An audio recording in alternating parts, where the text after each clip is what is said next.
Hello and welcome back to another episode of Mystery Red Reads. I am your host, Mystery Red, and this is a disclaimer. This beta read in concrete is at the author's request. This video is for learning purposes. Today we're looking at a piece of original fiction. We're looking at Chapter 12 of Infinite Shades by Crystal Committee, and we're going to get into Section 1. I have an entire playlist for all of the reads I've done for Crystal Committee, so you can click on that and you can view them all there. Big thank you to everyone who has bought me a coffee. I totally appreciate it. And welcome to any of our new followers. I've gained a few in the past week. And it looks like Crystal Committee's got a note for me. Let's take a look at that. A note for me when reading. I would recommend pre-recording, so I guess I should read it now, but I'm fine if you include it. It could be helpful to others in asking how to pose questions. Okay, so I'm going to pause and read this.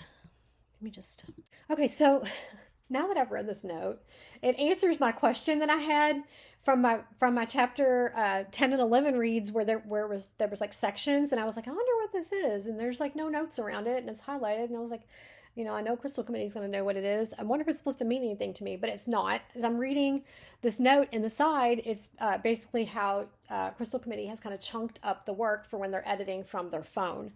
And they were not feeling well kind of when they were working on this chapter, so they were kind of bracing me for that. And then they have questions here, and this is the part where I'm going to share with you guys.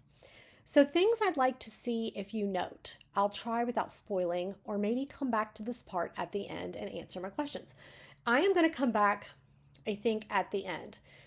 And the reason is I'm going to go through and do my read and my regular musings, and sometimes those musings answer the questions. And then when I come back, I'm like, oh, I already answered that. I touched on that. And so it kind of is like validation, I guess, if you're wondering about something and then I've hit it without looking for it. So I think we're going to do it that way. And then if I need to go back and look for something, we can do that too. And I also don't want to go in with like anything kind of already in my mind. I don't want any kind of presumptions or any distractions. All right, we are going to dive right in here. Let's get back up to our section 1 spot. Here we go. Sam taps on the door to Steiner's office. Stacks of file boxes fill the space. He looks up, giving a hand for her to enter. Great, nothing like a room full of paperwork to ruin my day. Agent Clemens, Steiner says in a professional tone as he closes the folder. Special Agent Steiner, if you're in the middle of something, I can come back. Please say yes, please. No, now is good. He gets up, then frees a box from the extra chair. I'm hoping you can assist me in narrowing some of this down. Please take a seat. Sam approaches with caution. I'm not sure what this is about or how I can help. This already feels like a trap. Did SAC Garrett tell you what I was working on? He asks. Manner of speaking, said you suspected one of ours might have been targeted in the explosion downtown last week? Did he give you a name? Details? Some. I admit, sir, I'm not comfortable with the situation, not knowing what I'm being accused of, she purports, playing the obvious card to see if he will bite by saying something pleasant to her ears. Always better to get ahead of whatever narrative they're building. No accusations, but I understand why you would think that of me. Steiner forces a friendly smile as he tips the door closed, then moves behind the desk. Yes, sir. Sam cautiously sits opposite him. He's trying too hard to look harmless. This should be good. While you have a perfect memory, I had to dig up the notes from that day. There is nothing concealed that will not be disclosed or hidden that will not be made known. Luke 12:2 murmurs a familiar biblical verse. Even those who think they've buried the past deep in the earth. What day are we referencing? I feel like all of this was the committee. Around the time when you awoke from the coma at Landing View. Sam holds her laugh. Dare I ask which time? While my memory may be perfect, it was pretty jumbled then, like a snow globe after a grenade. I think that's Sam. Understandable. Possibly why this was overlooked. So this is about me, Sam states with disappointment. Here we go. Same old game, different day. Not directly, but something you said when describing Mr. Severin's appearance when you first came upon her. Ms. Severin's appearance when you first came upon her, he says, shuffling notes, looking for one in particular. I'll bite, Sam says, intrigued. What could I possibly have noticed that you didn't? He finds the one he was searching for, then reads, You said she was wearing a ring. Odd that it had a black stone. He looks up at Sam. Yet it was not in the inventory of the items later interred with the remains we burned and buried in her place. Remember the Enigma machine? It all seems undecipherable until someone cracked the code. I wasn't privy to that list. Being a private citizen, you inquired about it later during our chats, or should I call them what they were interrogations. She pokes to garner a reaction from him to properly read his intentions. I kind of think that's Sam. I'm not exactly sure though, so there's that. Call them whatever you would like. I was doing my job, he defends, holding his professional composure. Oh, Steiner, I wonder how often you practice that line in the mirror. That is Sam. With a prior bias I was unaware of until later, sir. I'm not looking for an apology. She interjects before he can offer one. It happened. Can't change it. All I can do is learn from it and move on. I can respect that. As you say, you were doing your job. Whatever helps you sleep at night, right? All Sam. Good to know where we stand. Yes, sir. I recall the ring, but not what happened to it, she contemplates. And Amanda probably doesn't either. Pretty quick response. I'm not coming after her. That is yet to be determined. It was her ring, so she's in the conversation now. Yes. Sam nods, reading his feelings of having jumped at her bait without looking first and wishing he hadn't. Gotcha. You really need to stop making this so easy. Last I saw it was when they loaded us on the chopper. It was missing when I laid eyes on her quite some time later. A lot could have happened between which neither of us can give an account. A lot did happen. It's easily explained away, lost during decontamination or in preparation for one of the many surgeries she went through. He offers, attempting to sound empathetic. Desperado, why don't you come to your senses? Okay, so I didn't pause because it's reading pretty well. But the italicized parts here, the internal thoughts, here, and here are all Sam. This is the where the committee is making its appearance. Desperado, why don't you come to your senses? The eagles drift in. No use. Steiner hasn't come to his yet. That would be Sam. Records are not detailed enough to answer the question, Sam leads. Let's see how far he's willing to follow this. That is Sam. Section 2. If anybody is following the story and they're wondering why I'm saying this is Sam, that's the committee. It's for Crystal Committee's benefit and clarity as I'm interpreting as a reader who it is that is speaking and letting them know that it's clear to me or not. Okay. Behind us, Steiner pleads. Done. She releases the pressure she was putting on him with a smile. Better to let him think he won this round. So you think Briggs asking about this ring is related to his death? It's a connection. He inquired about it just days before the explosion. Could be a coincidence. I know that was leading. I want his response, the feelings behind it. Oh, so do you. Okay, so interesting. This was Sam's thoughts, and this is Sam's thoughts, but this is interesting. So she's saying, I want his response. And then she says, oh, so do you. And when she says, so do you, I think she's talking to the committee. And I'm saying that out loud so Crystal Committee can discern if that's what they intended. I think that it's the committee because she says you, and she does speak directly back and forth to them. She could also be meaning that she thinks Garrett does too. But the way it kind of reads, I'm leaning towards the committee. Either way, I'm not entirely sure, so we may want some clarity there. I think I'm just going to say musing or note and video on this just to kind of mark the spot. Oops, if I could write. There we go. Okay. I don't believe in them. Neither do you, if I recall correctly. True. Why don't you think it's coincidental?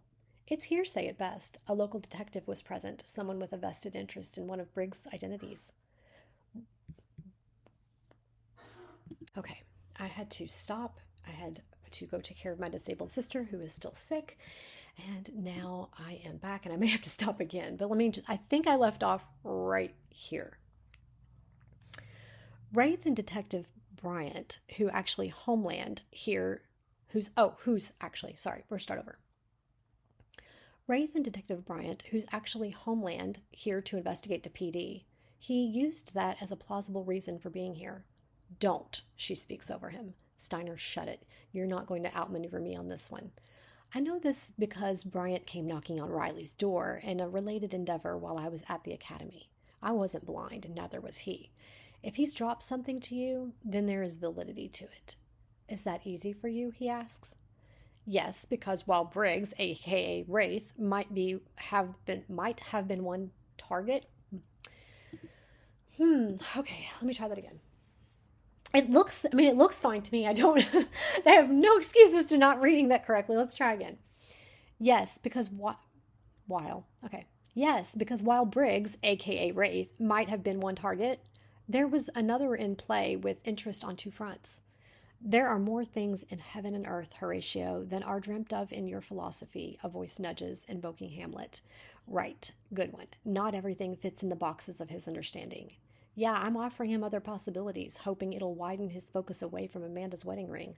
I'm glad you agree it's a good idea. Okay, so that is the committee, and the rest of it is Sam, and she is speaking to the committee. I'm not sure I'm following. Sam lowers her head as a muttered chuckle escapes. Of course you don't. Why would you, when following leads outside your comfort zone isn't your thing? You might already be aware of this, but you wouldn't be telling me if you were. So what I will say is an example from the academy training. Sometimes the disreputable element we deal with isn't lying. They've got an interest, and we're best served to let them do as they do, even as far as helping them along the way so we get a bigger fish. I am aware and was helping on another matter that could be related. Without specifics, related how? He raises his brow, curious as he looks at her. Okay, so I kind of feel like the curious is redundant because when he raises his brow, that kind of showed his curiosity, and then you kind of detracted from your showing with a little telling. So just omitting that. There's a possibility there was someone else in the building that was the linchpin to something major right up your alley. Bad cops? A snowflake on the tip of the iceberg. Deep pocket private funding off of the books. Operations by agencies such as the CIA, FBI, DEA, and ATF. But also there are those underworld elements that are affected. They are also vying for, and this is a little more than I should give, this individual's safety until they can testify. Sounds like a witness situation. Marshal service involved? Not that I was made aware of, but I got the feeling there was some concern there. Sam shrugs. I'll pretend not to know more than I do. Keeps him off balance. You consulted? If you want peace, prepare for war, whispers from ancient Rome. Yes, sir. Okay, so it's like those are Sam's internal thoughts right here, but it's like she's talking directly to the committee as she proceeds through this conversation with Steiner, and then that is a response from the committee. If you've got a name, I've got some trustworthy connections from my time with the marshals, he offers. Sir, I would be doing a disservice to the operation if I did. What is right is not always popular, and what is popular is not always right. They pull from Einstein, their intent clear. It's better to stand your ground.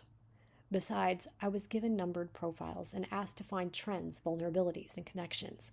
I'm sure you understand the purpose of the exercise. Personal or other biases are less like to creep in. I think this is supposed to be likely.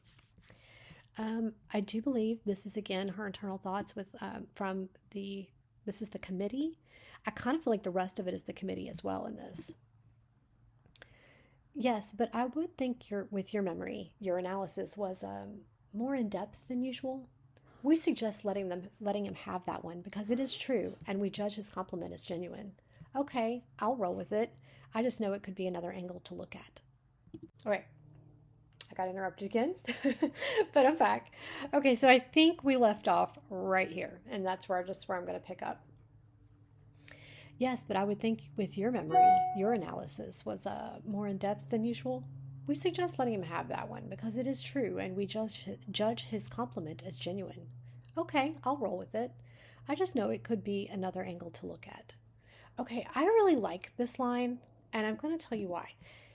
I like the committee speaking directly this way. So they don't have to actually, okay.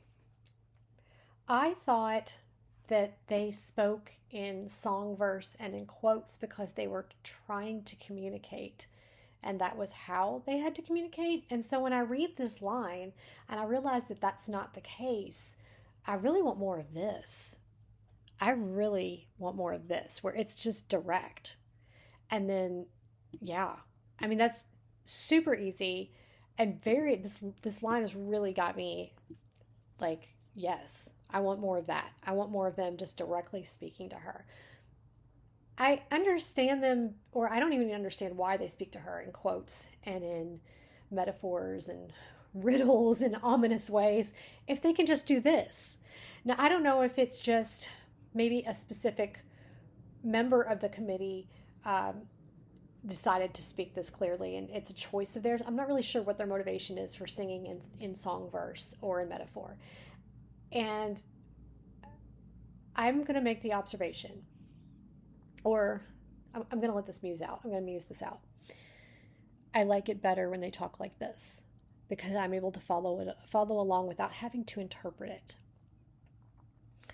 I do like the occasional quote, especially where it fits the scene, like, and you do that, and usually it does. And then, sometimes the song verse kind of lends to it, and it's fun. But I really, really like it when they directly speak very clearly. Like, this is the longest text I think I've had where it was directly them speaking and even explaining why they were saying, let him have this. And it kind of made them seem like more of an, I know there's more than one of them, but it made them stand out more than having a cacophony of voices constantly in her head speaking to her. Although having us understand that that's happening to her and the sensation, that overwhelming sensation that she's trying to manage is good to have that presence so that we understand what exactly she's dealing with, that she's working with there. But having one of them come forth and speak clearly to her like that, I really like that a lot better.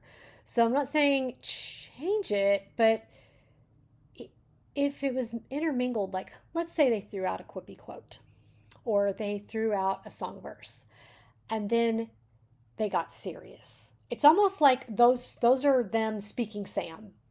Okay. And then they got very serious and very clear. And I kind of think that would bring a nice balance to the aspect of the committee playing around in Sam's brain. Yeah, I'm gonna just put that out there and kind of see what you think about it. I don't know. Sometimes I feel dumb because when I read, I don't absorb all the context because I'm looking for so many things. And so sometimes I feel like I missed things. And then like when I play the video back and I listen to it, I catch something I didn't catch before. And it could be a better understanding of the full story because I'm listening to the story more and not working. Does that make sense? So like when I play a video back, I get to listen to it the way you guys do, even though I know what I'm going to say on some things. But at the same time, I'm also getting to listen to the story and I get to absorb more of the story when I listen back. It's kind of hard to explain. Let's see. We suggest letting him have that one because it is true and we judge his compliment as genuine. Okay, I'll roll with it. And you know what? I not only knew that was the committee, but I knew Sam was immediately like, all right, let's do it. Fine with me.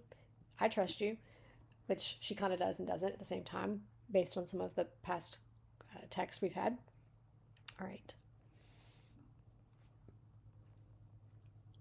I just know it could be another angle to look at. All right, we're going to pick up with the next line and we're going to keep going.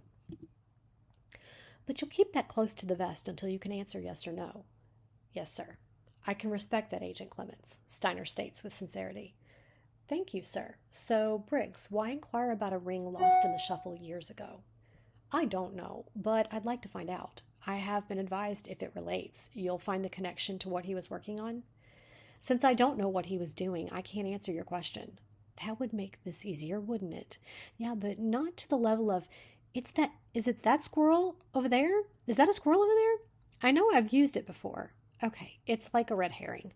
I don't want him pushing further into Amanda's wedding ring either. I know what it is, and it is not in the wrong hands. We don't know that. It's not good. Okay, hang on. I'm going to start here. I know what it is, and it's not good in the wrong hands. We don't know that. That's what we're going to find out. I will give you lies of omission because I couldn't explain it if I tried, but no purposeful misdirecting of my superior. Can we agree there? Awesome. Yes, that's a great idea. You go build a profile. No, you don't have to follow our legal system rules, but appreciate the ask. Okay, so it is the committee like ancient, like a collection of souls or spirits that like are speaking to her with their knowledge, and how do they have knowledge of things that Sam doesn't, pertaining to things going on in Sam's life? Are they and her, like it's like they're all knowing. So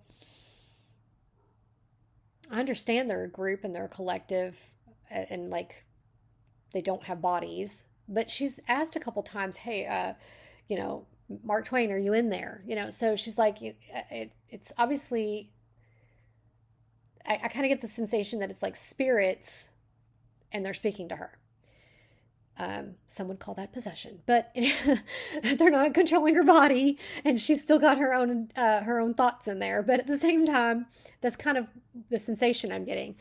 So I'm just kind of musing out, where did they get their information and how did they get it?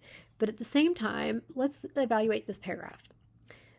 That would make this easier, wouldn't it? That is Sam. Yeah, but not to the level of, is that a squirrel over there? I know I've used it before. Okay, it's like a red herring. Okay, here's the thing. In this paragraph, in this dialogue, I feel like there is, let's see, we're going to go with what's Sam, but she's having that one-sided conversation that we're not privy to. All of it is what I'm kind of getting out of this. That would make this easier, wouldn't it? Yeah, but okay, so that's her asking them a question. We don't get any kind of response from them, but I think she's still talking to them, and it's like she's continuing the conversation, and we're not privy to what they said. Yeah, but not to the level of, is that a squirrel over there? I know I've used it before. Okay, it's a red herring. It's still Sam talking to the committee. I don't want him pushing further into Amanda's wedding ring either. I know what it is. All right, so like they're saying something back to her, and we're not privy to a whole half of the conversation, so we're having to make assumptions. I know what it is, but we kind of like we know some things and we don't know others, and we don't know what they're saying either. And it's not in the wrong hand. It's not good in the wrong hands. Okay, so then they say something else, but we don't know what it is, and then we don't know that. And then that's what we're going to find out. I kind of feel like we need the other half of the conversation here.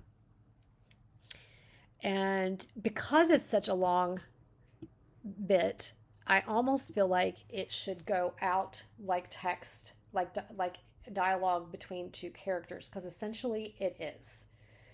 I know that that's odd, and we've not done that up to this point. We've kind of had their thoughts intermingling with hers, and I'm kind of wondering if there's nothing we can tuck in between the back and forth to either fill in the other side of the conversation or comment that she's responding to the committee. Then I'm not sure. It's a challenge. It's a challenge. Okay. So it seems like she's having a one-sided conversation with the committee, and the reader is not privy to it, and they have to just assume some things and kind of overlook it. So then the question is, does the conversation have the same impact and meaning to the reader that you want if you kind of have to just accept this one-sided conversation that you don't know the other half of, if that makes sense? Now, sometimes when she answers, she tries to say, like, I don't know what she's saying. We don't know that. Unless this is the committee saying, and it's not good in the wrong hands, which I don't know, because it seems I know what it is, okay? And it's not good in the wrong hands. That almost seems like it's still Sam. See, I'm not sure who that is. I'm just going to kind of like highlight this little section here, and I think we need some attention to that little part right there. You have lots of decisions to make about how you want to format it, I think, or how you want to approach it. Let's see. No, I'm just going to say notes and video. We're just going to keep it simple. Or at least I've marked the spot. Okay. Anything in his apartment is long gone. He slides a file across to her. What is this? Forensics report on the computer hardware. It was expedited through some connection Garrett utilized, he admits. Sam skims through the pages. Towards the end of the report, her face scrunches up in a thoughtful look. Think of the Rosenbergs, a voice sharpens. Secrets left behind, sealed tight until they weren't. It always comes out one way or another. I think this is all the committee. I believe you are catching the same inconsistency I did, he says. It was void of information intact after the explosion, yet in this state, it was a purposeful and thorough wipe performed beforehand. Ooh, yes, you may, though try not to jump to conclusions. I do agree, Spycraft 101. That is Sam. Clean as a whistle. Like the cover-up at 3 Mile Island, they remind her. Everything looks fine until you notice what's missing, just enough to dodge accountability. Okay, so I kind of feel like this is the committee chiming in, and then this is Sam. Modem, router, memory chips, anything other than the hard drive survive? Sam inquires. Nothing that wasn't melted beyond recognition. The heat of the fire was most intense around the wiring closet next to his apartment. They wouldn't confirm accelerant, but gave me the implication it had been used. That was another thing that tripped up my suspicions. Surprises me that the locals aren't wanting our help on this. I mean, suspected terrorism? Her shoulders rise. Someone somewhere is covering their butt. We reviewed it and were willing to handle it. It was concluded we'd be stirring up more by labeling it as such than finding out it was, as all appearances suggest, an accident. A targeted yet purposeful accident, Sam points out, which boils down to multiple counts of murder. That is yet to be proven. Locals as of late have become rather territorial, he shrugs, due to some cases that have gone south because we couldn't get along, evidence was lost or tampered with, or one or the other dropped the ball. It happens, more than it should really. You have it in pretty good with the locals through your father's cover identity. Search and rescue, yes? Think prohibition, they nudge. Everyone had a cover, alliances were shifting, and nobody was who they claimed to be. It worked until it didn't. I think that's all the committee. Your recollection is correct. Sam nods as she braces for the poke against her parents. She feels coming.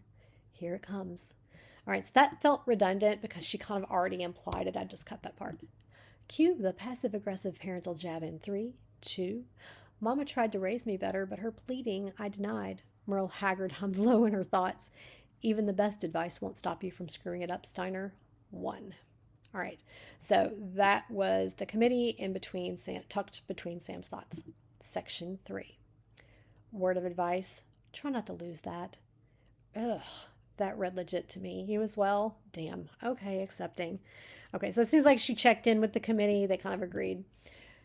Advice accepted and appreciated, especially given the source, as I'm sure you have a great deal of experience to the contrary.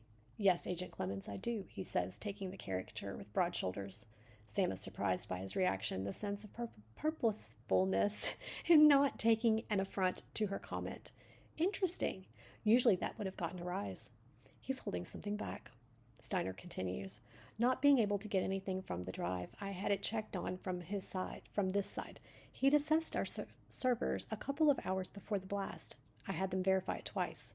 The data was downloaded to that computer and that hard drive, yet there's no sign of it or any of the others he recently acquired. Yeah, I'll give you the details on how this is possible later. I'm not going to poke you for sleeping through the tech classes because I was too, but in a different fashion. It being way over your head, you went all quiet and I was bored, so mental nap time. Confirmation package, Sam asks. Okay, so it seems to me like she's talking to the committee here. From what they're telling me, it's all been per protocol. Protocol would have a duplicate of all confidential data streams. I assume you've had those analyzed as well? I was getting there. Slight problem. The techs I normally use don't have the clearance level to access, let alone view the materials. From the tone, I take it that's unusual. Definitely not something that happens every day. Yes, that is where you want my help. I'm just clarifying, and Garrett did say to offer the olive branch. Not by choice, but you are the only one in this office, I have come to find, that has the skills as well as newly granted clearance. From what I understand, you asked and then signed off on said clearance. She pauses, studying him.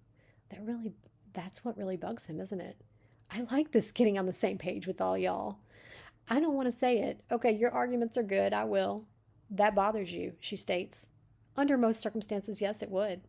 This instance is different. How? Sam prods. because I feel the information he was attempting to access belongs to you or Mrs. Severin or is related to all that happened when he first encountered you. I'm sorry, that's when we first encountered you. My belief is that one. The other, or both of you are aware of it. He opens his arms, encompassing the boxes. Phoenix is all locked up with extreme security. This is just a small part of it. I went old school, looking for the link because there is no means to access it online. Any outside attempts to ascertain information contained within set off alarm bells and are investigated. Briggs was one of a handful of individuals that was aware of that response. He set it off in what he was working on, she assumes. Should have. He worked to get the information indirectly. It's no different from what all of us are trained to do in circumstances like this. You know some piece of evidence is present, but because of the rules, restrictions, what have you, it can't be admitted. So you use that knowledge to find a different way. We all bend the rules when the stakes are high enough. I know we don't know what his stakes are. Oh, you found some in other cases. Summary version? You're still discussing. Okay, I'm not being pushy. Agreed a tiny bit. I'll leave you to it. All right, so she's checking in with the committee to see what they know. But they're still deliberating. Yes, another reason I requested you, Steiner reasons. Sam shakes her head. Wait, it's been over a week since the explosion, meaning if he accessed sensitive data, those flags should have already flown. One would assume. Is it an assumption? Sam waits, opening herself up to assess the validity of his answer. Come on, don't lie to me now. I think that would taint the committee on you. And I'm trying to give you a chance here. Huh. Okay, hang on. So now she's talking directly. She's having thoughts directly toward Steiner. Okay. Yes, until I see what is in those server logs. Sam reclines in her chair, taking it all in. You've tricked me before. What makes this time different? His request appears to be genuine and forthcoming, his disdain for having to ask her if it fills the room. Oh, let me just enjoy that one without your input. We'll review over popcorn later. Duh, I know you don't eat metaphorical. I'll eat and you get Google access. I'll take the non-time consuming recipes because that's original, not passed down from grandma. That was not an offense. Oh, your attempt at joking. Got it. All right, all of that, her little back and forth with the committee. She leans forward, sliding the file across the desk to Steiner, shying her eyes from him as she debates. I'll be honest, sir, I'm not comfortable digging into this, particularly with you. Do not meddle in the affairs of dragons, for you are crunchy and taste good with ketchup. A chuckle lingers in the back of her mind from J.R.R. Tolkien, The Fellowship of the Ring. I'll give you credit on that one. Yeah, I think Sam would love that little quote. I can see her enjoying that. Why is that? And that was the committee giving her that quote. I just want to be clear. I did understand that was the committee, and I literally thought that would be Sam's reaction, that she would enjoy that. Why is that, if you don't mind me asking? Don't mind the question, but I hope you can take the answer for what it is. Sam rests back, folding her leg up onto the other. Hopefully we can both agree that there is a lot of sensitive information in these files with even more unanswered questions. If we go poking around in it, are we solving a problem? Or are we opening the door for bigger, more devastating ones to come through, like Pandora's box, they whisper. Open it and suddenly everything comes spilling out, secrets that should have stayed buried. I feel like that's all the committee. Are you trying to suggest that some things are better left alone, he asks. Yes. You could leave the possible murder of a fellow agent unanswered. Steiner, Prize. I think we want P-R-I-E-S in Prize. I think. Let me just... There we go. There we go. Okay. Didn't suggest leaving it unanswered, or if foul play is involved, seeking those responsible. What I question are the means to which you seek your answers and with whom you choose to do so. She points to herself. Like it or not, you need me, and we both know how much that stings. If you don't like my methods, I don't. I've been on the wrong end of them since before I met you. If you believe the answers are here within all of this, might I suggest caution and subtlety in your approach? Sam holds up her hand and staves off his objection before he can make a sound. Of all the cases Briggs has worked on that could have led to his death, you instantly run to the one that is super classified. Anyone putting it out there as bait just hooked the biggest fish on record. There we go. Watergate was just supposed to be a burglary, the committee reminds her, but one small thread and everything unraveled. I see your point, but you couldn't ignore it. Could you, if you were in my position? Steiner questions. No, but I learned some time ago from you, sir, that a response is more telling than what the inquiry itself provides. Your moves are always louder than your words. Think the Cuban Missile Crisis, they murmur. Even the tiniest misstep reveals far more than the questions asked on the surface. That's why you're sitting here, Agent Clemens. Oh, that was all the committee. That's why you're sitting here, Agent Clemens, Steiner grins. You're cautious. You think every move through multiple steps in advance. Nothing is left to chance. He slides the forensic file back across the desk to her. If there is something there, you'll find it. If it is already known to you, you'll know best how to keep it quiet, avoiding these pitfalls Garrett always warned were buried in here. All while bringing those responsible to justice. Was that a compliment, Special Agent Steiner? Yes, one I hope is not misplaced or misunderstood as my trusting you. We could never have that, Sam jests. I'll look into it with you under one condition. That is, Section 4. If it turns out there isn't a connection, this missing ring and Phoenix have nothing to do with Agent Briggs' death. You stop meandering around in this minefield. If there is a connection, cross that bridge if we come to it. Deal? Sam opens herself up to read Steiner's reaction, testing it for truthfulness. Come on, let's see if you're being straight with me or just setting up another trap. The truth will set you free, but first it will make you miserable. The committee murmurs a reminder from Gloria Steinem. Honesty never feels good at first. He contemplates the options, then stands as does Sam and holds out his hand. Deal. Sam is comfortable with the honesty behind Steiner's agreement. Finally, no tricks, no angles. She meets his hand. Okay, these thoughts are hers, and I feel like this was her right here. And then this part is the committee here. Okay. I look forward to working with you, sir. I'm just back from the academy. Already have a case in the works with quite the team from what I hear, as well as a new partner to get to know. I've still got a lot of files coming up from the secure archive. It can wait if you need some time to settle in. Kind of you to offer, but as I'm sure you are aware, I'm not one to procrastinate, especially when there's a puzzle involved. Yeah, because we both know this puzzle is too tempting to leave alone. When you're available? She nods. Though, could I bother you with one question about the case I've been assigned to with Agent Carter? Darcy Fillmore, he answers, expecting it. I haven't had a chance to go through it in detail, but you consulted on the case. Any insight you can offer that I won't be able to glean from the files?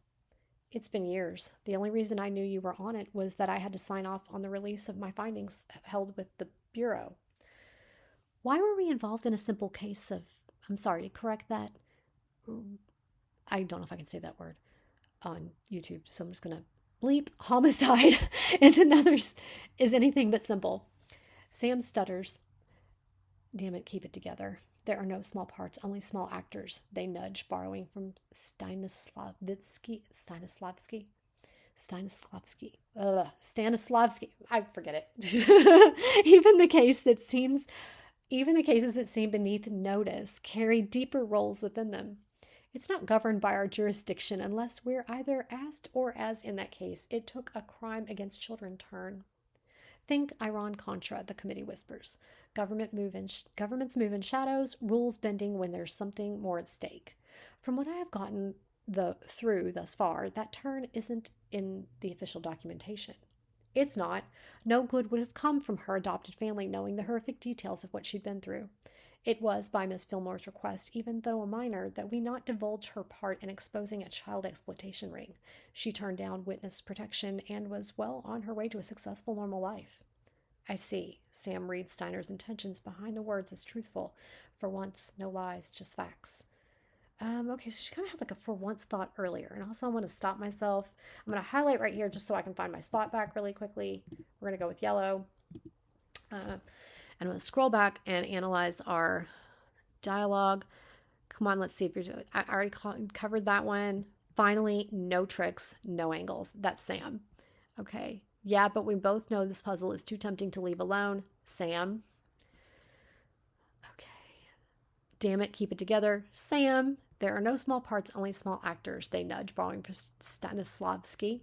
And that is the committee. And then I feel like the rest of the quote is also, or the rest of the thoughts are also the committee. Let's see. Think Iran-Contra. So here we have, it tells you it's the committee. Governments move in shadows. So that whole bit is the committee. And we are back where we're supposed to be. Here she is for thinking for once, no lies, just facts. So she's kind of like, all right, he's not BSing me. Okay, that's something at least. You consulted to ensure those who exploited her hadn't returned to finish the job, silence a witness, or bury the evidence. Once established that it did not correlate, I stepped away, letting them do their job so they wouldn't read more into it, causing her loved ones further harm. Thank you, sir, Sam says, meaning it. It's rare, but credit where it's due. Your input will help us avoid opening any can of worms with the family. Steiner nods. We didn't follow the rules to the letter of the law. She was a minor. I'd prefer it remains unspoken, sir. Sam offers with a subtle nod. Don't say it. We both know it's better left in the gray area. What would you do speak so loudly that I cannot hear what you say? Emerson's words drift through her mind. By the end of the week? That works. Steiner returns. Okay. So we have, all right, it's rare, but credit where it's due. That's Sam. Don't say it. We both know it's better left in the gray area. That's Sam. And this second part is the committee. What you do speaks so loudly that I can't hear what you say. And that's the committee. Okay, so we have finished this chapter. There is so much going on that I'm going to have to listen to this back to follow it all because we introduced this other character's story, kind of this Darcy's story in there, and I'm going to have to go back and listen to the whole thing. All right, let me go up here and see if I can answer your questions. And, oh, where's my questions? Oh, it's in here. Okay, so number 1, a shift in the committee in the way they communicate. It was song lyrics. Now it's more quotes and historical event references. I noticed that. Some things I'd like to see if you note. So yes, I think I talked about, I have definitely given detail to how as a reader I identify who it is that is speaking, so that'll help you know if it came across the way you wanted it to. And I admired how they spoke directly to her. I actually really, really like that. And I would encourage more of that, and maybe even interspersing some of that in between some of the other dialogue we've had in prior chapters. And then I did acknowledge that they do sing in song quotes. And then they also, and then they have the song lyrics and the quotes and the historical event references. So I am noticing those. I like them interspersed with the direct thought. So I'm not saying to switch away from them, but as you kind of picked up a pattern in the way that they communicated, I would recommend more of that direct and making it clear who it is that's talking. Because sometimes I feel like they're talking directly to her when she's doing the back and forth with herself, but it also can be interpreted as her having a one-sided conversation, and I'm just not really sure. But I definitely see that we're making progress in making it clear when it's the committee and when it's Sam. And that's why as I'm reading it, I'm telling you who I got, because I know that we're that's one of the things that we were kind of like working out, was making clear when it's the committee. Also on that shift, more helpful or wanting to help over antagonistic, judgmental, told you so type things. So I'm still kind of ungrounded as to what Sam actually thinks about the committee themselves and who exactly they are. It's like I've got them as, like I'm used earlier in this read. I'm kind of really glad I did the read first, because as I read and I had those sensations and those thoughts, they came up throughout the read. And so I feel like some of your questions are going to be answered in that. Sometimes they seem like they're helping her, but then sometimes we're getting a one-sided conversation, and that's when they're probably, I feel like sometimes they're actually giving her information in that one side and we're not privy to it. And then Sam either restates it for us, but if she just restated it for us on one line and there was nothing surrounding it, I mean like additional Sam thoughts, because it kind of seems like she's manic. It comes across as like she's manic with all these voices bouncing around in her head, and she's having a one-sided conversation inside her head with herself. So I can see where I feel like in prior chapters I've had hints of her not trusting them entirely, or just seeming like she's frustrated with them. And I mean, I would be too if I had a whole group of entities in my head. And then they have, like, she made an agreement. She entered into an agreement with them. I'm not privy to all of the details of that agreement. So yeah, I see them sometimes being helpful, and sometimes them just chiming in unhelpfully at the same time. Is there a mix? Yes, there is a mix, I think. If you want, as I go forward in my reads, I'll not only analyze who is speaking, but what I kind of think that they're saying to her, and we can find out if I'm even receiving that part correct, because there's a lot going on in your story, like a lot, and sometimes I don't feel like I'm getting it all or understanding it the way you wanted me to, or understanding all of it. I'm not entirely sure because there's so much to keep track of. Number 3, I don't describe Steiner here as we met him with Garrett in chapter 5, and I really didn't there either. I've been gathering opinions as such from those that have read them, and well, they haven't been caring much for what he looks like over what he does. So thoughts on what he looks like from your eyes as you're reading it would be appreciated. I didn't have any visuals. I had actions and I had internal thoughts and I had dialogue. I did not have any visuals. I can imagine the file getting shoved back and forth, but I don't have a face for Steiner. As people say that it's not important, I think to have a general visual, and since he was mentioned before, I think it's okay if it's been a couple chapters since he's been there to kind of give a visual of him again. It doesn't have to be all in one paragraph or all in one thing. It doesn't have to be. It could be subtle details tucked here or there. When he makes a facial expression, what does it look like? When he, maybe when he sits down at his desk, he rolls up his cuff sleeves. Just think of the actions a person makes, and you can kind of tuck in a detail of the type of shirt. Like, he has, but if you say he unbuttons his cufflinks, then you know that he's wearing like a suit. Does that make sense? So you can take advantage of some of the things and use those in his actions to tuck in little details of what he looks like. It doesn't have to all be in one place, and the reader will start to get the kind of the visual of him. I don't have a visual. I feel like I'm just reading a conversation. Okay, let's see. I did not change any of my original dialogue. I wrote this chapter in early 2009. I've added tiny bits over the years, but a general overall feel of, is the dialogue still the strength, the base thread, or do I need to integrate what they are saying more into what Sam is thinking and how they're moving? So I feel like dialogue is actually your strength, because you write for screenplay, dialogue would be where your strength lies. And I feel like your dialogue is pretty clear. There's so much, the spy element makes it a lot to keep track of, and that there's so much history that the characters speaking are in the know of that the reader is not. And so I feel like I'm trying to follow along, and I'm trying to catch up on the details and piece them together. So it's almost like I'm piecing together a mystery as I'm reading. And that's kind of the experience I'm having. And some of it I'm able to follow because it's more recent. And then, we're setting up for something like she's got an assignment from Garrett. Now she's got an assignment from Steiner. We've mentioned to a guy that was killed and where it seems shady. And then I have to go back and re-listen to absorb the story. But now we have another character who has, apparently she's dead. This Darcy person has suddenly come into this situation, and I kind of need to re-listen to the video to pick up all of that. It reads well, okay? It reads smoothly. It's just a lot of information. It's a lot. Your dialogue is not where I'd be, I think, so much concerned. Is more of, you have a lot of history to these characters, and I'm trying to keep up with it. Okay, let me go to the next question. I think my cadence might have gotten off in this one with the added internalization. My talking heads base was always rhythmic in a way, the short, long sentences, but now I've got the committee in there as the ever-present third party in a conversation, so I'm concerned they have thrown off that balance. Not always. You had quite a few thoughts in here that I think were just Sam's. And you'll probably notice that when you listen to this, where I've identified, hey, this was Sam, and when you're looking at it, you'll be like, that was her by herself. So they're not dominating, but she's having a lot of internal conversations with them. And that wouldn't be so bad if I